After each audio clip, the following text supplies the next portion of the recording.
Hello guys, what's up? So, loving this angle I am, and today I got a confirmation about the new Sony A7 Mark V. Yes, a confirmation, an inside story you can say. Now they registered a digital product on the Japan website, and I think it is a Sony A7 Mark V. Now, 2 to 3 things is adding at that point. One, on 2022 we got the Mark IV, and they actually upgrade their camera at every 3 years. So it's 2025 and we are getting that. Then Nikon and Canon, all of them are the pioneers of the mirrorless world at this point of time, full frame world of course. Now Nikon already give us their product, the Nikon Z5 Mark II. Sony upgrade a thing on their website, so it's time for the Sony. Later we will get the Canon EOS R6 Mark III, of course, because at this point of time if Sony delays this, then Canon will get the credits.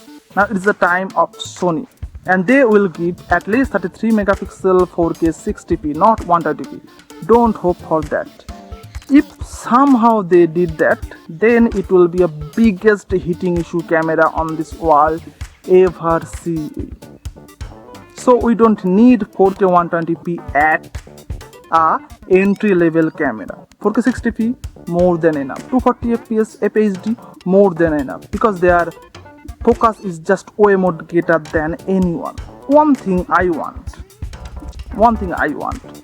a little bit less price, If they priced at 2300, it's okay. 2400, okay. More than 2500 will not be okay. They already discount their Mark IV by 500 rupees, so 2300, 2400 will be more than enough for that particular camera. So let's hope for the best. And I said earlier that whenever they register something on the website, in 2 months we got the camera. So maybe in the upcoming 2 months we are getting the Sony A7 Mark V very soon, and it's April, so May or June we are getting that particular camera for sure. And that's all. For more news, stay tuned with this channel, subscribe that, like that, and say whatever you want. Don't use slang, just say whatever you want. Love this or hate this, just say, just comment. I love to know. Bye.